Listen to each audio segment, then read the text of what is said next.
Hello everyone, welcome to your own channel Credible. आज previous year series में हम CHSL 2019 की सीरीज स्टार्ट करने जा रहे हैं, जिसमें हम कहते हैं इसके हिस्ट्री के क्वेश्चंस डिस्कस करेंगे। आज हम 17 मार्च 2020 के हिस्ट्री के क्वेश्चंस डिस्कस करेंगे। इससे पहले हमने CGL 2018 के भी हिस्ट्री के क्वेश्चंस डिस्कस कर रखे हैं। अगर आप चाहें तो उसकी वीडियो ऊपर आ रही लिंक से देख सकते हैं। चलिए आगे बढ़ते हैं। ये कुछ एग्जाम्स है जो कि कहते हैं मैंने क्लियर कर रखे हैं। चलिए सीधा चलते हैं हमारे फर्स्ट क्वेश्चन पर। हमारा फर्स्ट क्वेश्चन है कि शेर शाह सूरी की जो कहते हैं कब्र है या टॉम्ब है, उसको कहाँ पर लोकेटेड है वो। Option 1 Chausa, option 2 Sasaram, option 3 Delhi या ऑप्शन 4 रोहतासगढ़। तो ये जो आप लोकेटेड है वो जगह है सासाराम, बिहार।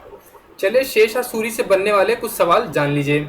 जैसे कि शेर शाह सूरी ने सेकेंड अफगान डायनेस्टी फाउंड की थी, जिस डायनेस्टी का नाम है सूर डायनेस्टी। क्या नाम है? सूर डायनेस्टी। चलिए आगे चलते हैं कि फर्स्ट अफगान डायनेस्टी किसने फाउंड की थी। ये भी पूछा जा सकता है कि फर्स्ट अफगान डायनेस्टी किसने फाउंड की थी।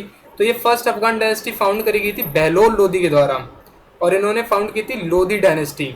Lodi dynasty first Afghan dynasty भी है और दिल्ली सल्तनत में लास्ट डायनेस्टी भी है।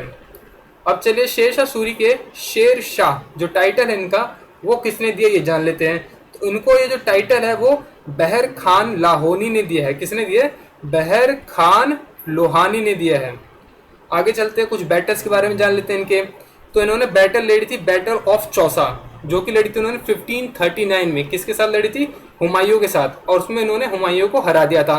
हुमायूं फिर से वापस आता है और 1540 में बैटल ऑफ कन्नौज होती है। वहाँ पे हुमायूं की दोबारा हार हो जाती है और हुमायूं को छोड़ के यहाँ से जाना पड़ता है। इनके बारे में इतने ही क्वेश्चंस हैं। आगे चलते हैं। क्वेश्चन 2 हमारा ये कहता है कि इनमें से कौन एक एग्जाम्पल नहीं है, एक एग्जाम्पल इनमें से कौन सा एक मंदिर है जो कि एग्जाम्पल है चोला अंपायर मंदिर का। Chenna Keshava temple, Airavateshwara temple, Virupaksha temple या बदामी केव टेम्पल। तो इनमें से जो एक चोला अंपायर टेम्पल का एग्जाम्पल है वो है एरावतेश्वर टेम्पल। आगे चलते हैं क्वेश्चन नंबर 3 पे। जो सत्यमेव जयते जो कि हमारा स्टेट एम्बलम भी है, ये कौन से उपनिषद से लिया गया है? मुंडका उपनिषद, परसना उपनिषद, केना उपनिषद या कथा उपनिषद। तो इसको लिया गया है मुंडिका उपनिषद से। चलिए उपनिषद से रिलेटेड कुछ चीज़ जान लेते हैं। उपनिषद का मतलब होता है कि अपने गुरु के पास बैठ के ज्ञान अर्जित करना। और अगर आपसे पूछा जाए कि कितने उपनिषद हैं, तो 108 उपनिषद हमारे हैं। और कहते हैं उपनिषद को कहते वेदांता के नाम से भी जाना जाता है, मतलब कि एंड ऑफ वेदास। और अगर आपसे पूछा जाए कि ओल्डेस्ट वन उपनिषद कौन सा हमारा सबसे पुराना उपनिषद, तो है बृहद रंक्या उपनिषद। चलिए आगे चलते हैं। क्वेश्चन नंबर 4 हमारा ये पूछता है कि राष्ट्रपति भवन कौन से साल में कंप्लीट हुआ? 1959, 1953, 1949 या 1929। तो हमारा ये कंप्लीट हुआ था 1929 में।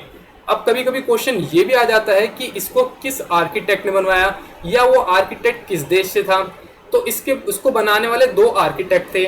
उन दोनों का नाम था एडवन लुटविंस एंड हर्बर्ट बेकर। ये दोनों ब्रिटिश आर्किटेक्ट थे। आगे चलते हैं। क्वेश्चन नंबर 5, पाला डायनेस्टी के कौन से फाउंडर हैं? इनमें से कौन पाला डायनेस्टी का फाउंडर है? महिपाला, गोपाला, धर्मपाला या रामपाला? इसका आंसर बताने से पहले मैं आपको बताना चाहूँगा कि हमने CGL 2019 के भी हिस्ट्री के क्वेश्चंस कहते हैं करवा रखे हैं, उसकी सीरीज बना रखी है। CGL 2018 के भी हिस्ट्री के क्वेश्चंस बना रखे हैं, उसकी भी सीरीज करवा रखी है हमने।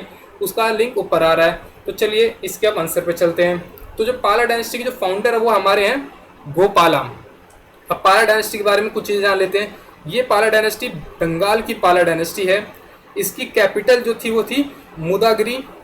और जो गोपाला हैं, गोपाला के जो बेटे थे धर्मपाला, धर्मपाला ने क्या कहते हैं नालंदा यूनिवर्सिटी को रिवाइव किया था। अब ये भी पूछ सकते हैं कि नालंदा यूनिवर्सिटी किसने बनाई थी?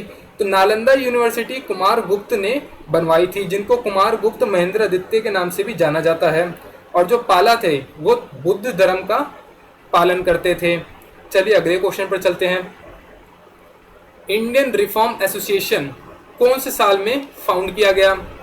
1860, 1865, 1885 या 1870? तो इसको फाउंड किया गया था 1870 में।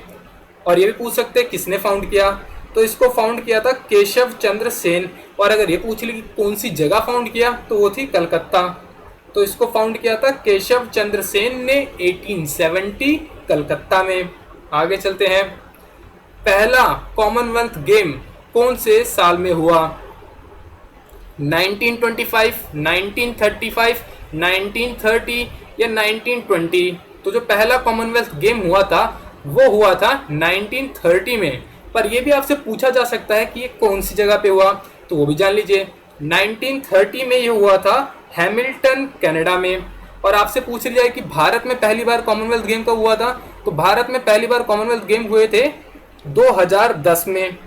और ये जो कॉमनवेल्थ गेम है ये हर 4 साल बाद होते हैं। और अगर आपसे पूछ लीजिए आने वाला कॉमनवेल्थ गेम कब होएगा, तो वो होएगा 2022 में। ये कहाँ पर होगा? बर्मिंघम इंग्लैंड में। आगे चलते हैं। मुस्लिम लीग कौन से साल में फाउंड हुई? 1906, 1901, 1905 या 1903? ये फाउंड हुई थी हमारी 1906 में। मुस्लिम लीग कहते हैं ढाका में फाउंड हुई थी, जो आज के टाइम पे ढाका बांग्लादेश है। और उस वक्त इसको ढाका कहते थे, पर इसका हेडक्वार्टर लखनऊ में था। फाउंड ये ढाका में हुई, पर हेडक्वार्टर इसका लखनऊ में था। आगे चलते हैं। इब्राहिम लोदी सुल्तान कब बने थे दिल्ली के? 1526, 1517, 1527 या 1516? तो इब्राहिम लोदी बने थे 1517 में। अब लोदी डायनेस्टी के बारे में जान लीजिए। लोदी डायनेस्टी स्टार्ट हुई थी 1451 में। और 1451 में इसके फर्स्ट फाउंडर या फिर फर्स्ट किंग बोला जाए तो ये थे बहलोल लोदी। और सेकंड किंग जो आए थे वो थे सिकंदर लोदी। सिकंदर लोदी को वाइजेस्ट किंग बोला जाता है लोदी डायनेस्टी का। और उन्होंने 1489 में पदवी संभाली। और फिर इब्राहिम लोदी ने 1517 में पदवी संभाली। और इनकी लड़ाई हुई थी बाबर से, बैटल ऑफ पानीपत, जो कि हुई थी 1526 में। और उसमें कहते हैं बाबर ने इनको मार दिया और यहाँ पे कब्जा कर लिया। और ये भी पूछा जाता है कि बाबर को बुलाया किसने था, तो बाबर को बुलाया गया था दौलत खान लोधी के द्वारा, जो कि उस वक्त के गवर्नर थे पंजाब के। तो आज के लिए इतना ही। Thank you for watching the video. If you like it, then share it with your friends and subscribe our channel.